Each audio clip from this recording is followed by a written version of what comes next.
Tinha me adiantado um pouco no capítulo 7, na semana passada, mas é um capítulo muito interessante porque nós vemos que tudo que está acontecendo aqui está partindo do templo do Senhor. E ele fala no versículo 2, no final: todos de Judá, os que entrais por estas portas para adorares ao Senhor. E o que serve muito de instrução para nós nos nossos dias é a semelhança do estado, né, moral, doutrinal também, que esses judeus estavam vivendo nesses dias aqui. É interessante porque nesses dias aqui as 12 tribos já estavam divididas, né? E Israel, as 10 tribos, tinham seguido a ídolos e tudo mais, e saíram do lugar onde o Senhor estava. E Judá, então, ficou nesse lugar, e o templo realmente estava ali. Estava com os judeus, em Jerusalém. Mas o que estava acontecendo nesses dias? Como nós já dissemos antes, havia uma profissão fria e muito exacerbada, uma profissão, né, que parecia que estava tudo mil maravilhas, mas na realidade não estava, porque nós vemos que eles tinham falsos profetas ali falando que tudo estava bem, templo do Senhor, quer dizer, querendo colocar os privilégios que eles tinham como povo de Deus e como aqueles que estavam no lugar que o Senhor realmente estava. E eles tinham usado desses privilégios para querer fazer a sua própria vontade, andar nos seus próprios caminhos contra o Senhor, mas com essa capa de que estavam sendo fiéis ao Senhor. E isso então toca muito a nós, nos nossos dias, né, dentro da cristandade, porque realmente é o que está acontecendo. Só que tem um detalhe a mais aqui, que era dentro desse povo dos judeus que estava acontecendo isso. Quer dizer, aqueles que tinham se apartado, né, da corrupção de Israel, não estavam seguindo com a corrupção que Israel seguiu, com a idolatria, a imoralidade que Israel seguiu, as 10 tribos. Mas eles mesmos, depois de terem ficado no lugar que o Senhor queria, ter esse grande privilégio do Senhor estar no meio deles, o que estava acontecendo? Eles estavam então numa mera profissão exterior e não na realidade interior do que eles professavam. Então isso toca muito a nós, porque nós vemos que no século retrasado, né, no século XIX, nós tivemos algo bem assim na cristandade, que muitos cristãos se apartaram de toda a falsa profissão cristã que já havia então, né, desde o princípio da igreja, como nós vemos na história da igreja em Apocalipse 2 e 3, nós vemos que eles se apartaram e começaram a congregar-se ao nome do Senhor e tiveram um grande privilégio, né, de revelações da palavra do Senhor e tudo. Mas o que aconteceu? O passar do tempo, logo no começo, já começaram novamente divisões, falsas doutrinas entrarem, imoralidade não julgada, enfim, uma série de coisas que afetaram, né, a fidelidade, aquilo que era realmente o que Deus esperava deles.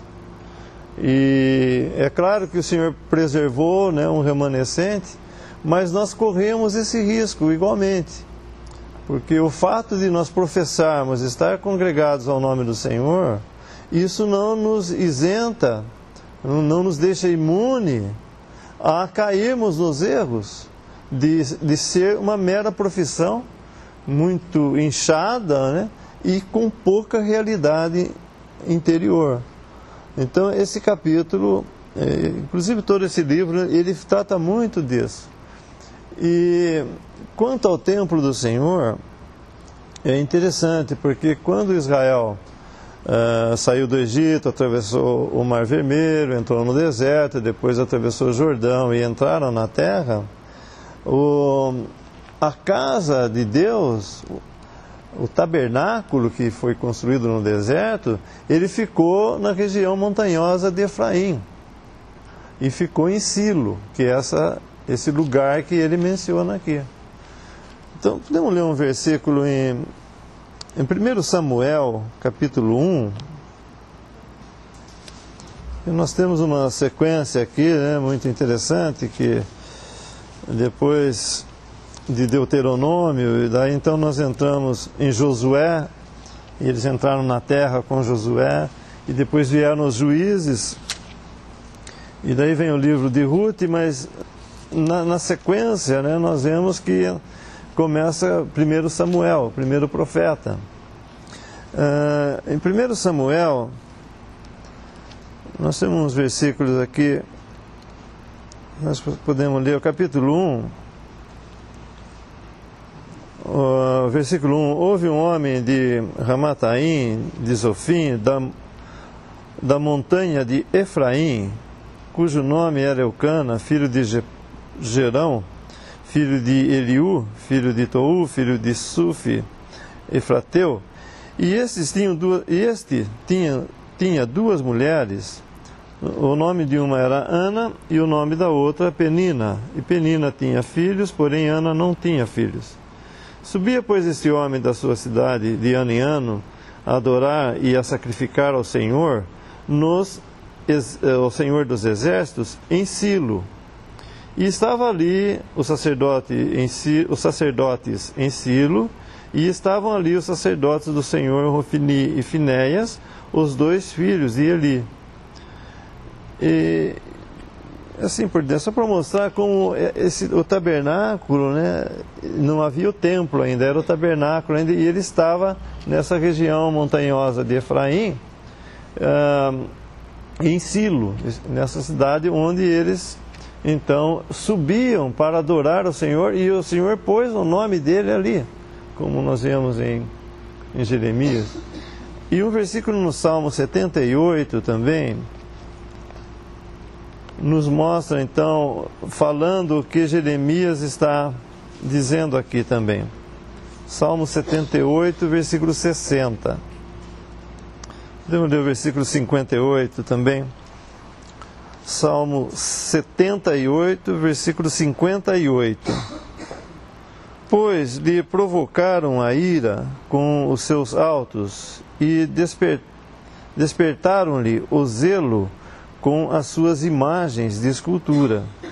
Deus ouviu isto e se indignou, e sobremodo aborreceu a Israel, pelo que desamparou o tabernáculo em Silo, a tenda que estava como sua morada entre os homens.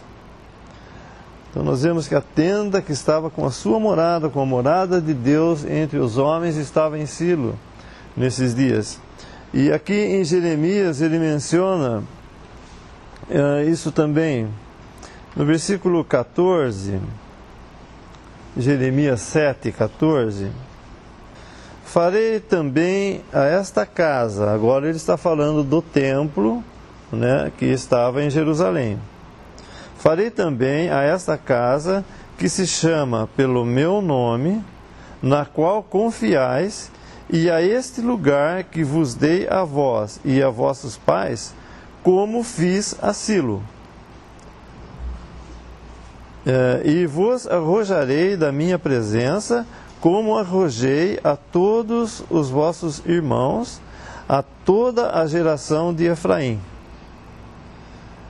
Toda a geração de Efraim. É bem possível que o tabernáculo tenha ido para a tribo, né, de Efraim, porque Efraim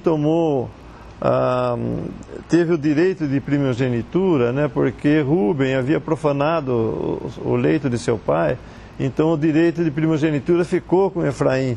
E possivelmente por ele ter esse direito é que o tabernáculo foi na tribo dele, né, para esse lugar. Mas como eles foram desobedientes, como eles seguiram, né, a ídolos, então o Senhor profanou aquele lugar.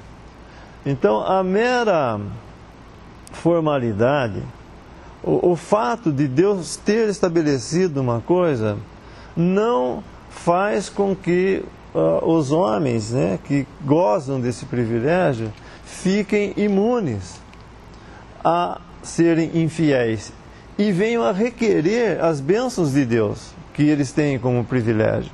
Então isso é muito sério, né, para nós, coletivamente, estou falando como testemunho do Senhor na terra, é muito sério para nós, uma responsabilidade, né, grande, de não mantermos apenas a aparência das coisas, mas a realidade, a prática e a realidade, em guardar, né, o nome do Senhor, não negar o seu nome, enfim, aquilo que nós vemos nas igrejas, né, as lições, o que os anjos dizem, o que o Senhor fala aos anjos, né, das igrejas, das 7 igrejas em Apocalipse, são muito interessantes e que nós devemos prestar muita atenção, porque a tendência, né, é de que Deus estabeleça algo muito precioso, coloque ali o seu nome, mas os homens acabam deteriorando aquilo que Deus colocou, né, diante deles para eles preservarem, e acaba então sendo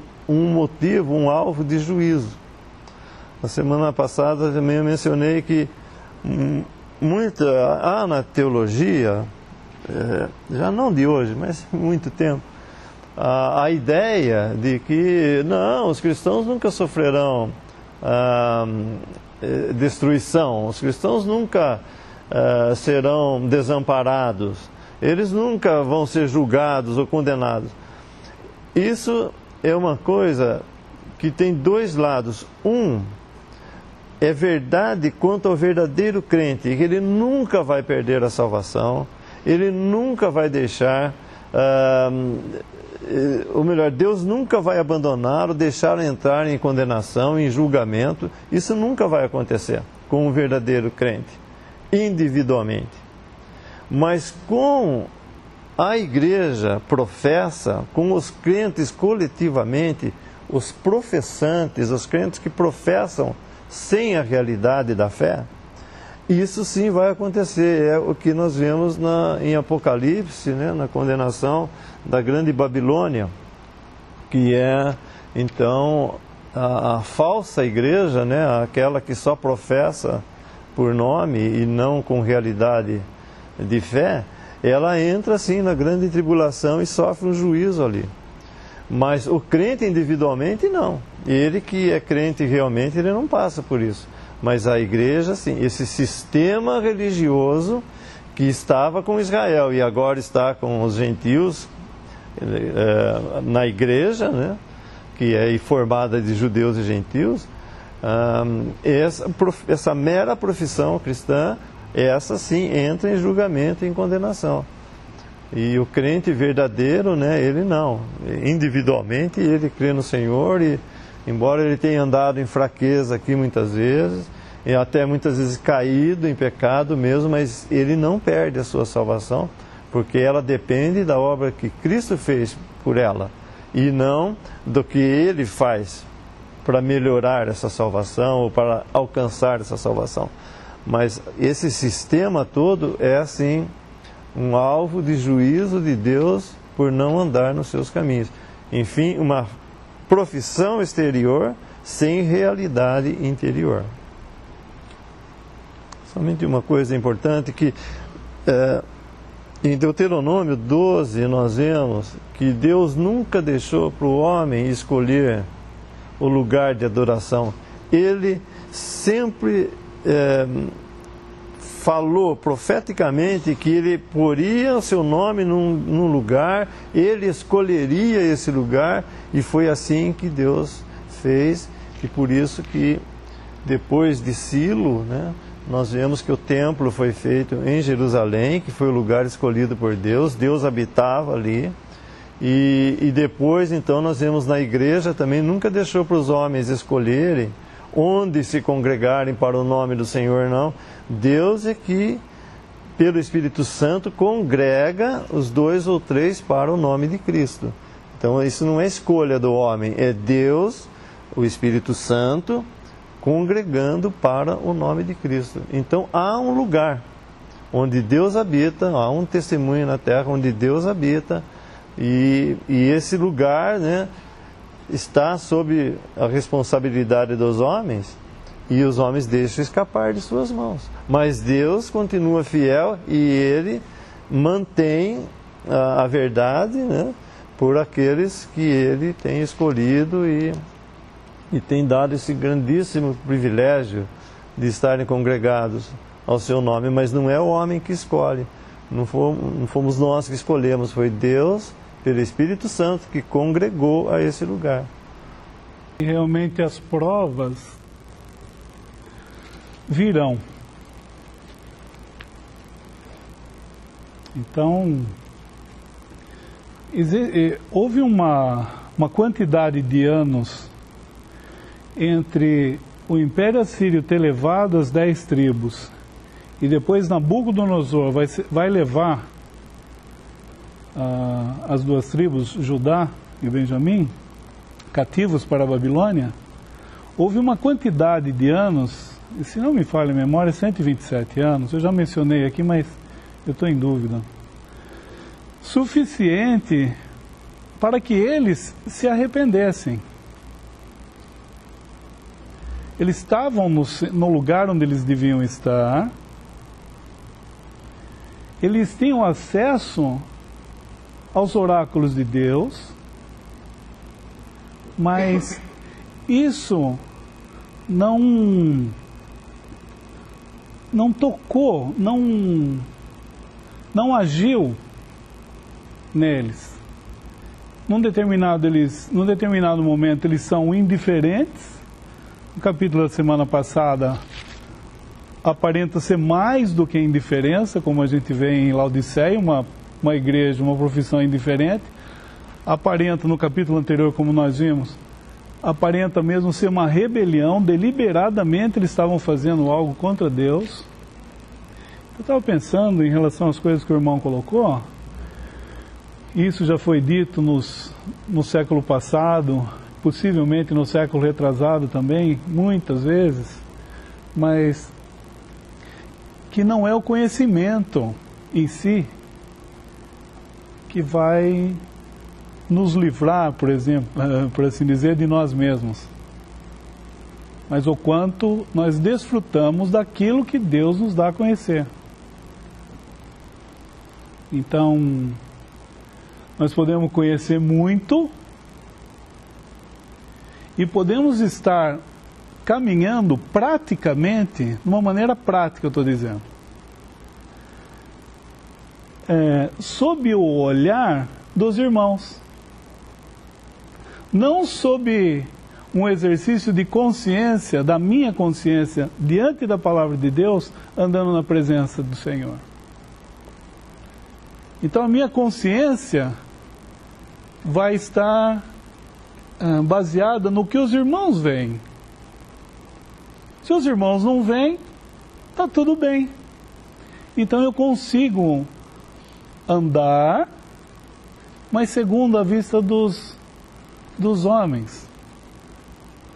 Então o erro que está sendo detectado aqui também é justamente esse. Eles estavam achando, na sua hipocrisia, e nós, né, podemos muito bem andar nesse patamar de hipocrisia. Eles estavam achando que Deus não estava vendo. E quantas vezes nós devemos julgar, né? Nós estamos julgando diariamente, né? Às vezes, várias vezes ao dia, falando, puxa vida, Senhor, olha, me ajuda. estou fazendo só o visual. Olha que triste ter que dizer isso. Estamos andando sem a percepção de que é Ele quem está vendo e está nos amando. E nós, olha só, o que humilha mais ainda, e é nesse terreno de humilhação que nós devemos andar mesmo. O que nos humilha mais é que nós estamos no braço do Senhor, como o irmão mencionou, em termos de salvação, estamos salvos. Então, isso não vai mudar nada. Ele pode até me chamar. Então, eu estava pensando que nem no caso aqui, nós estamos vendo, ó, eles vão ser responsáveis mais tarde, no aspecto futuro. Judá e Benjamim vai ter uma outra responsabilidade. Qual é? De ter crucificado o Messias. Diferentemente das 10 tribos, de ter partido, por assim dizer, seguido na idolatria. Mas aqui, eles estão, olha só, versículo 17. Não vês tu o que andam fazendo, 7:17 de Jeremias. Não vês tu o que andam fazendo nas cidades de Judá e nas ruas de Jerusalém? Não vês tu?